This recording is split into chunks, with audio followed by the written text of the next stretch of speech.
Hello दोस्तों, मैं हूं मुकेश भारद्वाज, आपका दोस्त और होस्ट। और स्वागत है आप सबका हंग्री फॉर नॉलेज चैनल पर। आज हम बात करेंगे हमास, फ़लस्तीन और इजराइल के कॉन्फ्लिक्ट के बारे में। उससे पहले कि हम आगे बढ़ें, मैं आप सबका धन्यवाद देना चाहूँगा मेरे पहले वीडियो को पसंद करने के लिए। और आपकी नॉलेज के लिए कुछ क्वेश्चंस यहाँ पे पुट किए गए हैं, कृपया इन पे ध्यान दें और कोशिश करें कि आप आंसर दे सकते हैं, नहीं तो आंसर आपको इस स्लाइड के लास्ट में मिल जाएगा।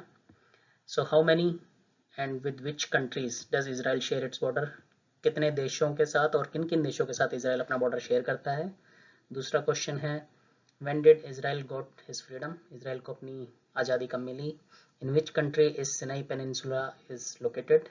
सिनाई पेनिनसुला कहाँ पे लोकेटेड है? स्टेट ऑफ तरान कहाँ पे लोकेटेड है? एंड डेड सी कहाँ पे लोकेटेड है और इसे डेड सी क्यों बोलते हैं? तो इन सब के आंसर मिलेंगे आपको प्रेजेंटेशन के एंड में। अब जानते हैं हमास क्या है, फ़लस्तीन क्या है एंड इज़राइल क्या है। सो हमास एक फ़लस्तीनियन ग्रुप है जो कि गाज़ा स्ट्रिप पे रूल करता है। तो अगले स्लाइड में मैं आपको दिखाऊंगा कि गाज़ा स्ट्रिप कहाँ पे है। 2007 से, and it wants to establish an Islamic state in Israel, जो जिसकी मंशा अभी इस्लामिक स्टेट, इसराइल को इस्लामिक स्टेट बनाने की है। और वो इसराइल को डिस्ट्रॉय करना चाहता है। प्रीडोमिनेटली यहाँ पे सुन्नी मुस्लिम्स रहते हैं। इसकी पॉपुलेशन लगभग 20 लाख के आसपास है। And it has attacked multiple times on Israel. 2008 में भी, 2014 में भी इसने इसराइल पर अटैक किया है, जिस पे इसराइल ने भी रिटेलिएट किया है। हमास वैसे एक पैलेस्टीनियन ग्रुप है। सो ये पूरा का पूरा पैलेस्टीन को रिप्रेजेंट नहीं करता, जैसे कि वहाँ के लोग जानते हैं। बट एक्चुअली हमास को गाज़ा के लोगों को रिप्रेजेंट करता है। पैलेस्टीन एक दूसरा पार्ट है इस कंट्री का, जो कि वेस्ट बैंक के एरिया में है। मेनली इसकी पॉपुलेशन 30 लाख के आसपास है। और पैलेस्टीनियन लिबरेशन ऑर्गेनाइजेशन ये लीडिंग अथॉरिटी है इसे पैलेस्टीनियन अथॉरिटी या लीडिंग अथॉरिटी बोलते हैं वेस्ट बैंक एरिया की। ठीक है, तो पैलेस्टीन को अलग लोग रूल करते हैं और हमास को अलग लीडरशिप रूल करती है। इसराइल आप सब जानते हैं एक कंट्री है जो कि ज्यूश मेजॉरिटी है, जिसमें लगभग 97 लाख लोग रहते हैं। इसको एक बिब्लिक होली लैंड भी बोला जाता है। और यरूशलेम जो कि एक मेजर श्राइन है ज्यूइश के लिए और इस्लामिक मुस्लिम्स के लिए और क्रिश्चियंस के लिए। तो ज्यूइश फॉलो करते हैं ज़ायनिज़्म, और इसलिए इनको ज़ायनिस्ट भी बोला जाता है। But previously they were called Israelites. और इनका इतिहास बहुत पुराना है, तो अराउंड 1000 BC पुराना इतिहास है। इसराइल एग्जिस्टेंस में बेल्फोर डिक्लेरेशन की वजह से आया था, क्योंकि मैं अभी थोड़ा हिस्ट्री आगे बताऊंगा आपको, लेकिन आपकी नॉलेज के लिए बेल्फोर डिक्लेरेशन की वजह से Israel as a country existence में आया था, जो कि 1917 में फर्स्ट वर्ल्ड वॉर के बाद, ऑटोमन एम्पायर को हराने के बाद ब्रिटिश कंट्रोल एरिया था, और जिसको 1948 में ब्रिटिशर्स ने आज़ाद कर दिया था अपने कब्जे से। और बेल्फोर डिक्लेरेशन के हिसाब से इसको गाज़ा, वेस्ट बैंक और इसराइल 3 पार्ट्स में डिवाइड कर दिया गया था इस एरिया को। एंड उसके बाद 1948 में वॉर हुआ, जिसमें इसराइल जीता था ऑफ कोर्स। एंड उन्होंने काफ़ी सारा एरिया कब्जा कर लिया था। तो Jewish history as I said 1000 BC से भी पुरानी है। तो आइए एक क्विक लुक देखते हैं। ये बड़ा मैप है। इस मैप में आप देख सकते हैं सऊदी अरबिया, यहाँ ये साउथ अफ्रीका है, नीचे ये मेडिटेरियन सी है, ऊपर ये टर्की है, और ये पूरा यूरोप का रीजन है। यहाँ पे रशिया है, और अगर हम राइट चले जाएं ईस्ट में तो इंडिया आएगा। तो ये जो पर्टिकुलर एरिया जहाँ पे मैं हाईलाइट कर रहा हूँ, ये है इसराइल, राइट, इस एरिया में। तो ये उसका बड़ा मैप है। यहाँ ये इजिप्ट है। तो इस इसराइल का ये जो येलो वाला पार्ट है, बेसिकली ये गाज़ा है, और ये वेस्ट बैंक है जो कि यहाँ पे दिख रहा है ऐसे वाइट शेडेड एरिया में। ये वेस्ट बैंक है जहाँ पे पैलेस्टीनियन रूल करते हैं, गाजा में हमास रूल कर रहा है और इसराइल में इसराइल गवर्नमेंट रूल करती है। तो जो कॉन्फ्लिक्ट एरिया है बेसिकली वो जो ये रेड एरिया मैंने मार्क किया है, यहाँ पे अभी कॉन्फ्लिक्ट चल रहा है, जहाँ से गाजा ने ऑलरेडी पहले इसराइल पे स्ट्राइक किया, फिर इसराइल ने रिटेलिएट करते हुए गाजा के नॉर्थ एरिया में फिलहाल ये कंसंट्रेटेड है। हालांकि ये अभी वेस्ट बैंक में भी फैल रहा है थोड़ा बहुत और बाकी एरियाज में भी होगा, बट मेनली जो कॉन्फ्लिक्ट एरिया और जो वार जोन बना हुआ है अभी वो ये एरिया बना हुआ है। ठीक है, तो अगर हम बहुत पहले की बात करें, किंगडम्स बहुत एंशिएंट टाइम्स की, तो उस टाइम पे किंगडम ऑफ जुदा हुआ करता था और kingdom of Israel that was a part when we talk about 9th century BC. ठीक है, लेकिन अगर हम करंट की बात करें तो इजराइल की सिचुएशन ये है कि दिस एरिया इज इजराइल, ये वेस्ट बैंक है जिसको पैलेस्टीनियन एरिया दे दिया गया था, और ये गाजा है जो कि पैलेस्टीनियन एरिया है, बाकी ये अरब कंट्रीज हैं, इधर इधर इजिप्ट आ गया और ऊपर टर्की एंड लेबनान सीरिया वगैरह सब कंट्रीज हैं। ठीक है, ये बात करते हैं लीडरशिप की। ये एक इजराइल डिफेंस फोर्सेस के द्वारा पब्लिश किया गया इजराइल हमास हिरार्की है, लीडरशिप की हिरार्की है, जिसमें इस्माइल हनिये लीडर हैं 2007 से। अगर हम बात करें पैलेस्टीन गवर्नमेंट की तो उसमें प्रेसिडेंट हैं मोहम्मद महमूद अब्बास और प्राइम मिनिस्टर हैं शताये, और नीचे आप देख सकते हैं प्रेसिडेंट हैं इसाक हेरजोग, प्रेसिडेंट ऑफ इजराइल, और बेंजामिन नेतन्याहू, ये प्राइम मिनिस्टर हैं। तो आइए अब बात करते हैं करंट कन्फ्लिक्ट की। कन्फ्लिक्ट है क्या, उसके लिए पहले आपको थोड़ा सा हिस्ट्री बैकग्राउंड बता देता हूँ। तो हिस्टोरिकली 1000 BC पुराना हिस्टोरिकल एग्जिस्टेंस है इसराइल का। तो ज्यूइश लोग रहते थे वहाँ पे और फिर इन्वेडर्स आने शुरू हुए, जैसे कि उस टाइम पे हुआ करता था। सो असीरियन एम्पायर ने इन्वेड किया 722 BC में, उसके बाद बेबीलोनियन एम्पायर ने रूल किया 598 BC में, फिर पर्शियन एम्पायर आया 539 BC में, फिर रोमन एम्पायर आया 63 BC में, और लास्ट में ऑटोमन एम्पायर आया 1517 AD में। ऑटोमन एम्पायर को 1917 में ब्रिटिशर्स ने हराया, एंड बेल्फोर डिक्लेरेशन जो पहले बताई गई थी, राइट, तो 1917 में बेल्फोर डिक्लेरेशन के थ्रू उन्होंने ज्यूइश को बोला कि हम आपको एक लैंड प्रॉमिस करेंगे। तो यहाँ पे इजराइल में थोड़े से फिर ज्यूइश कंसोलिडेट होने शुरू किए, बट 1945 के वार तक आते आते यूरोप में ज्यूइश के खिलाफ थोड़ा सा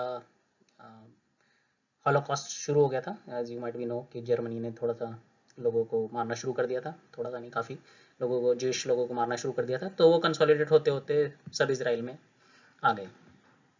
सो 1947 में एक यूएन रेजोल्यूशन होता है 181 जिसमें वोटिंग की जाती है।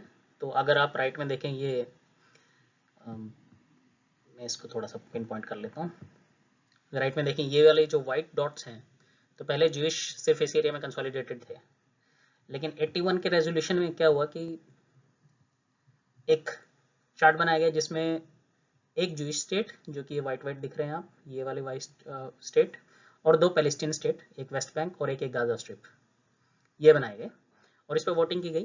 तो एक इंटरेस्टिंग बात यह है कि इंडिया ने इसके अगेंस्ट वोटिंग की थी विद अरब कंट्रीज, क्योंकि अरब कंट्रीज के हिसाब से ये वाला एरिया में से कुछ काट के इसराइल को दे देना चाहिए था, लेकिन एक्चुअली ऐसा हुआ नहीं। सो यूएसए और रशिया और बाकी सब कंट्रीज़ की पावरफुल गेम्स की वजह से ये वाला मैप अप्रूव कर दिया गया यूएन रेजोल्यूशन 181 में। But again Arab world was not happy, तो उन्होंने 1948 में फिर से इन पे इसराइल पे हमला कर दिया, बट इसराइल स्ट्रॉन्ग था, जीत गया, और उन्होंने 77% ऑफ टेरिटरी पे कब्जा कर लिया। तो बेसिकली गाजा के भी इस पार्ट का कुछ एरिया उन्होंने कब्जा कर लिया और वेस्ट बैंक का भी काफ़ी सारे एरिया पे कब्जा कर लिया। फिर एक दूसरी वार हुई 1967 में, सॉरी, जिसमें इजिप्ट भी शामिल था, लेबनान सीरिया भी थे आई गेस। तो फिर से इसराइल जीत गया, ये वार वो सिर्फ 6 दिन में जीत गया, and they controlled even the bigger part, Sinai peninsula जो कि इजिप्ट में कब्जा कर लिया, वेस्ट बैंक पे भी कब्जा कर लिया, गाजा और गोलन हाइट्स पे भी कर लिया। तो उन्होंने गोलन हाइट्स और सिनाई पेनिनसुला तो वापस कर दिया है, लेकिन वेस्ट बैंक और गाज़ा के काफ़ी सारे हिस्से पर अपना कंट्रोल अभी भी रखा। सो अभी कन्फ्लिक्ट का जो मेन रीज़न है वो ये है कि पैलेस्टीन जो चाहता है कि वो 1967 के वार से पहले का जो बॉर्डर डिसाइड किया गया था 1917 और 1947 में वार के बाद, वो उस बॉर्डर लाइन को माना जाए। लेकिन अब इसराइल उसके लिए रेडी नहीं है, क्योंकि उन्होंने 1967 के बाद वो हिस्सा अपने कंट्रोल में ले रखा है और काफ़ी सारे हिस्से में उनकी पॉपुलेशन अब वहाँ पे रह रही है, तो उनका डेमोग्राफिक सेटलमेंट हो चुका है। और इसराइल की अपनी एक पॉलिसी है, जैसे जिसको बोलते हैं लॉ ऑफ रिटर्न, तो जो कि अलाउ करते हैं किसी भी जूश को all over the world to settle in Israel. ठीक है, तो उसकी वजह से भी इसराइल में बहुत सारे जूश हर साल आते थे, तो इसकी वजह से उनकी पॉपुलेशन थोड़ी बढ़ गई है। ठीक है, एंड उन्होंने एक जॉर्डन के साथ ऑलरेडी अपना फॉर्मलाइज कर लिया था बॉर्डर, इजिप्ट के साथ भी कर लिया था, बाकी कंट्रीज के साथ भी कर लिया था, लेकिन वेस्ट बैंक और गाज़ा में ये कन्फ्लिक्ट अभी भी बना हुआ है। ठीक है, तो इसी में गाज़ा में जो हमास ग्रुप है दैट हैज़ इट्स, उनका थोड़ा अग्रेशन ज़्यादा है और वो पैलेस्तीनियन के साथ कुछ मतभेद भी उनके रहते हैं जो कि वेस्ट बैंक में रहते हैं, क्योंकि वेस्ट बैंक वाले शायद थोड़े नरम दिल हैं और गाज़ा वाले थोड़े गरम दिल हैं, गरम दल वाले हैं। तो ये है कन्फ्लिक्ट का मेन कारण। और अभी जो ट्रिगर हुआ है वो तो आपको पता ही है कि गाज़ा ने 5000 रॉकेट्स कुछ बरसाए थे इसराइल पे, इसकी वजह से वॉर शुरू हो गई है।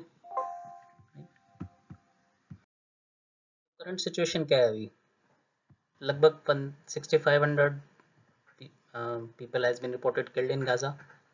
ज़्यादातर कॉन्फ्लिक्ट जो है नॉर्दर्न पार्ट में है और लोग भूख और प्यास से और मेडिसिन की वजह से सफ़र कर रहे हैं, क्योंकि इसराइल ने ब्लॉक लगा रखा है। कुछ फॉरेन कंट्रीज़ ने सेफ पैसेज ऑफ फॉरेनर्स के लिए भी रिक्वेस्ट की है इसराइल को। यूएसए और इसराइल आपस में बातचीत कर रहे हैं कि इसका परमानेंट पीस सॉल्यूशन कैसे निकाला जाए। और इसराइल ने ऑलरेडी रेड्स करने शुरू कर दिए हैं वेस्ट बैंक के कुछ एरियाज़ में और काफ़ी लोगों को शायद अरेस्ट भी कर लिया है। और अभी हमास ने 200 के आसपास होस्टेजेस पकड़े हुए हैं और कुछ उन्होंने रिलीज़ भी कर दिए हैं, आई थिंक 2 या 2 से थोड़े से ज़्यादा। तो ओवरऑल कंक्लूजन क्या निकलता है इससे? इसराइल का एटीट्यूड ऐसा है कि छेड़ोगे तो भाई छोड़ेंगे नहीं। गाज़ा ने प्रोवोक किया तो इन्होंने अपने मोड में आ गए एकदम फाइटिंग के और ब्लॉकेज वगैरह लगा दिया। और मिलिट्री सॉल्यूशन, ज़्यादातर एक्सपर्ट्स बोल रहे हैं कि military solution is not solution, तो बेसिकली वॉर अवॉइड करना चाहिए। ठीक है, मिलिट्री एक्शन अवॉइड करना चाहिए। एक फॉर्मूला दिया था एहुद बैरक ने, जो कि पीएम थे इनके 1999 में। उन्होंने बोला था कि जेरूसलम को एक हम शेयर्ड कैपिटल बना लेते हैं, shared capital between Israel and Palestine के बीच में, क्योंकि वो सभी धर्मों का, दोनों तीनों धर्मों का श्राइन है, तो उसको हम मिलके गवर्न कर सकते हैं। और गाज़ा स्ट्रिप आपका हो जाएगा और वेस्ट बैंक में कुछ एरिया आपका रहेगा हमेशा। बट चैलेंज है कि अभी हमास का एग्रेशन जो है वो they do not agree to all those things. तो ये अगर वो अपना एग्रेशन थोड़ा कम करें तो शायद बातचीत के जरिए कुछ हल निकल सकता है। तो आते हैं अपने क्वेश्चन आंसर्स पे। तो 4 कंट्रीज के साथ इसराइल अपना बॉर्डर शेयर करता है। लेबनान और सीरिया इसके नॉर्थ में है, जॉर्डन ईस्ट में है और इजिप्ट इसके साउथ वेस्ट में है, साउथ और साउथ वेस्ट में है। इसराइल 1948 में एग्जिस्टेंस में आया था ब्रिटिश के द्वारा। सिनाई पेनिनसुला इजिप्ट में है। स्टेट ऑफ तिरान सिनाई और अरेबियन पेनिनसुला के बीच में that connects Gulf of Aqaba and Red Sea है स्टेट ऑफ तिरान। और स्टेट ऑफ तिरान का डिस्टेंस जो है वो 13 किलोमीटर है। सो बेसिकली सिनाई पेनिनसुला और अरेबियन पेनिनसुला के बीच में जो स्टेट ऑफ तिरान है उसका डिस्टेंस 13 किलोमीटर है। डेड सी कहाँ पे लोकेटेड है? डेड सी बेसिकली जॉर्डन और इसराइल के बीच में है। इसमें जॉर्डन रिवर गिरती है। ये दुनिया का सबसे लोवेस्ट अर्थ का सबसे लोवेस्ट पॉइंट है, 1320 feet below the sea level. और सारे के सारे इसमें सेलिनेशन बहुत ज़्यादा होती है, इसकी वजह से यहाँ पे कुछ भी पैदा नहीं हो पाता, फिश वगैरह और वाटर प्लांट्स वगैरह कुछ भी यहाँ पे पैदा नहीं हो पाता है, इसलिए इसे डेड सी बोलते हैं। तो यही है एंड। धन्यवाद। अच्छा लगे तो प्लीज़ शेयर और सब्सक्राइब करें।